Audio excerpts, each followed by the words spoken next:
የድሮ መጽሐፎችን ሳገኝ ከይዘታቸው ይልቅ ርዕሳቸው ያዝናናኛል።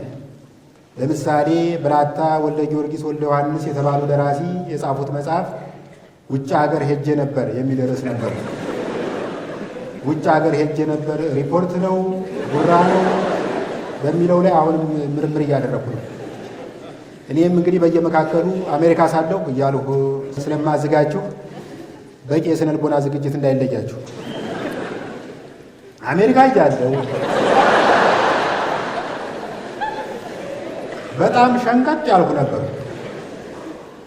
የሆዴን ቅርጽ ራሱ ብታዩት ከላይ እንዲህ ሆኖ ወደ ጎን ደግሞ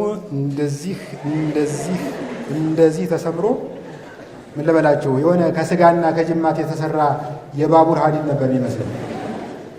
እዚህ ሀገር ስመጣ ያም ሲጋብዘኝ ስበላ፣ ያም ሲጋብዘኝ ስጠቀጥቅ ተነፋፋሁ፣ እንደ ራሽያ ወደ ጎን ተስፋፋ።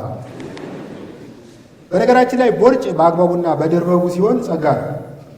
በሲክስ ፓክ ላይ ቦርጭ መደረብ ግን በራስ ላይ እጅግ አሰቃቂ ወንጀል እንደመፈጸም ነው። አስበው፣ አጭር ሆነ በሲክስ ፓክ ላይ ቦርጭ ስትደርብ ወደ ምን እንደሚመስል ታውቃለህ? 3 ቦታ የታሰረ የማር ከረጢት ነው የሚመስለው። መፍትሄ ፍለጋ ዙሪያዬን ማማተር ጀመርኩ። የሆነ ጊዜ ላይ በ10 ቀን ውስጥ ቦርጭ እናጠፋለን የሚል ማስታወቂያ አለ። በፎቶሾፕ መሆን አለበት። በሌላ ቀን ደግሞ ቦርጭ በጸሎት አጠፋለሁ የሚል ነብይ በቲቪ አየ። እኔ የጸሎትን ኃይል አልንቅም፣ ግን በጸሎት የሸንቃጣ ሰውነት ባለቤት ትሆናለህ ብዬ አላምንም። ምናልባት ከጸሎት በኋላ የተባረከ ቦርጭ ባለቤት ልትሆን ትችላለህ።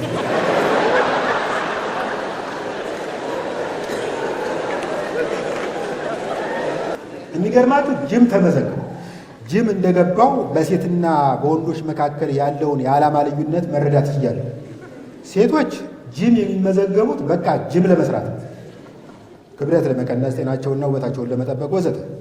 የሚገርመኝ የጂሙ መልበሻ ክፍል ገብተው ከቦርሳቸው ውስጥ 4 ግብዳ የታሸገ ውሃ፣ የፈርስት ኤድ ሳጥን፣ መለስተኛ ሚዛን፣ የቦርጭ መስለቢያ ዝናርና የመሳሰሉት ነገሮች ያወጣሉ።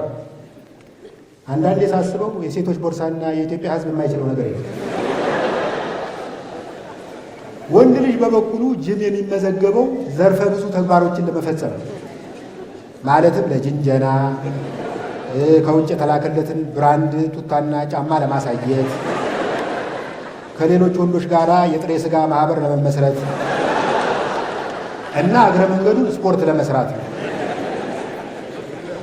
በጅንጀናው ላይ ከወንደላጤዎች በላይ ባለትዳሮች በንቃት ይሳተፋሉ። አንዳንዴ ሳስበው ባለትዳር ወንዶች ለወንደላጤዎች ያላቸው ግምት ከመጠን በላይ ተጋነነ ይመስለኛል። እኔ እዚህ በአንድ ሴት ተወስኜ እሱ ቺክ እየለዋወጠ ይከካል ብለው በልባቸው ይከካል።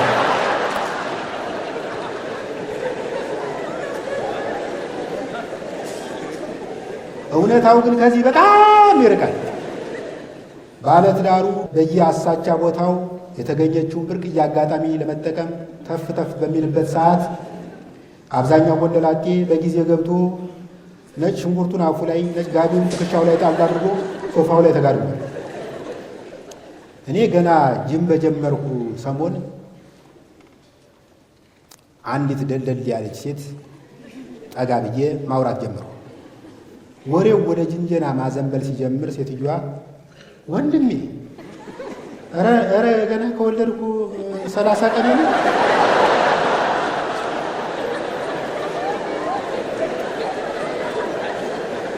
ዓላማ ምንድን ነው? ዓላማዬ የልጁ ክርስትና አባት ነው።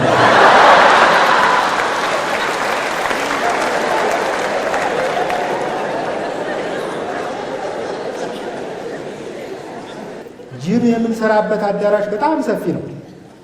እኔና ቦሌ የተባለ ጓደኛዬ መስኮቱን ከፍተን ከመስኮቱ አጠገብ እንፈጋለን። የሆነ ጊዜ ላይ አንድ ሰውዬ ከሩቅ እያቆራረጠ መጣና ብርድ ታስመቱኛላችሁ አለና እጁን በትከሻችን አሻግሮ መስኮቱን ለመዝጋት ሞከረ።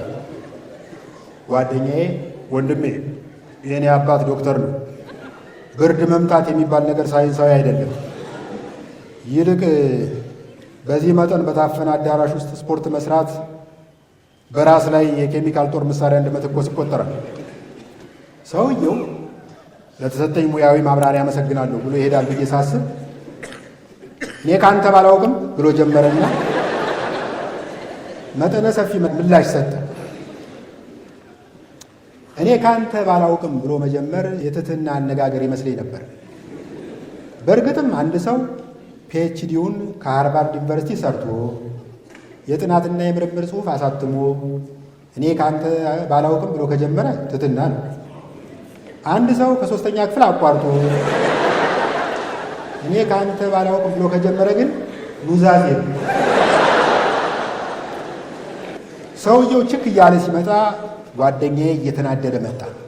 ስማ፣ አሁን የተናገርከው ከሳይንስ ጋር ያለህን ስር የሰደደ ጠብ የሚያሳይ ነው። ዶክተር አብይ እንዳንተ ያሉ ሰዎች መኖራቸውን ቢያውቅ ከሳይንስ ሙዚየሙ ጎን የሳይንስ መካነ መቃብር ይገነባ ነው። አሁን ይሄ መስኮት ይከፈታል ብለናል፣ ይከፈታል። እምቢ ካልክ ምርጫ ያንተ ነው። እንደኔ እኛ ተጋግዘን ከምንመጣ ብርድ ቢመጣ ይሻላል። ብዙም ሳልቆይ ጂሙን ተውኩትና ወክ ማድረግ ወሰኑ።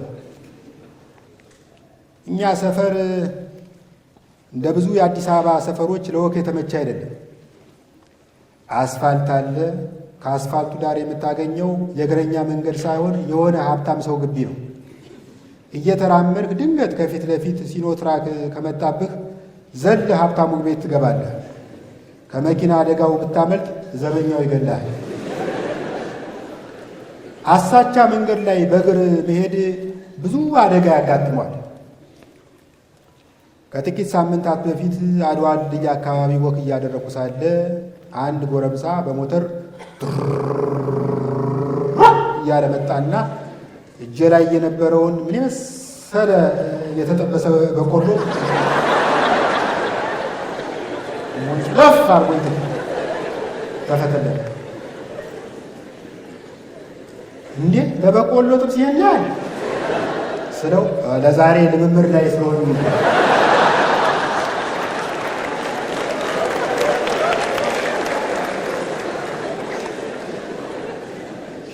ሌላ ጊዜ በቦሌ መንገድ በወሎ ሰፈር በኩል ወክ ማድረግ ጀመሩ። መንገዱ ለወክ የተመቸ ነው። ይሁን እንጂ የሕዝብ አቴንሽን ላለመሳብ ብዬ ማስክ አድርጌ መራመድ ጀመሩ። 10 ደቂቃ ከተራመድኩ በኋላ ግን የሆነ አቴንሽን ናፈቀኝ። ማስኩን አወለኩና መራመዴን ቀጠሉ። የሆነ ቦታ ስደርስ ቆምኩ። ብዙ ሳይቆይ የሲቪል ልብስ የለበሰ ሲቪል ሰው እየመጡ አጠገቤ ቆመ። አወቅኩት። ጂም ቤት ከጓደኛዬ ጋር የተጣላሁት ሰውዬ ነው። አይን ላይን ስንገጣጠም አፌ እንዳመጣልኝ እዚህ አካባቢ የልብስ ሱቅ አለ አልኩት። የረጠበ ሱሪን መቀየር ፈልገህ ነው አለኝ። ለክፉ የማይሰጥ ቀለል ያለ ስድብ ልሰድበው ወስኜ ከካ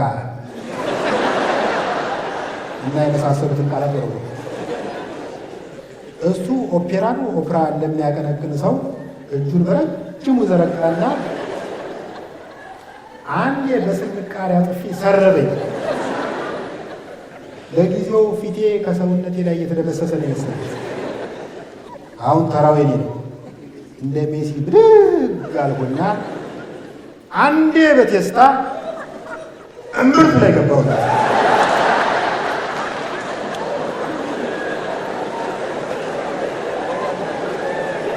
ብቻ ተያይዘን እንደ ጓይ ሲያነጥረኝ እንደ ክክ ሳሰጠው 10 ደቂቃ ያክል ቆየ። ወዲያው ድንገት ከየት መጣ ያልተባለ ዝናብ መውረድ ጀመረ። የምህረት ዝናብ። ለካ ገላጋይ አተን ነው እንጂ ሁለታችንም ድብድቡን የሆነ ቦታ ላይ ማቋረጥ ፈልገናል። ለቀቀኝ፣ ለቀኩት። ከዝናቡ መጠለያ የምንፈልግ አስመስለን በየተቃራኒው አቅጣጫ ለመሮጥ ተዘጋጀ። ወዲያው ግን ድንገት ከመንገዱ ዳር ሆና ድብድባችንን በተመስጦ ስትከታተል የነበረች ፓርኪንግ የምትሰራ ሴት ቆይ አንዴ አለችና ለሁለት ሰው የሚበቃ ግብዳ ጃንጥላ ይዛ ግን እየሮጠች ነበር። እመለሳለሁ። አመሰግናለሁ።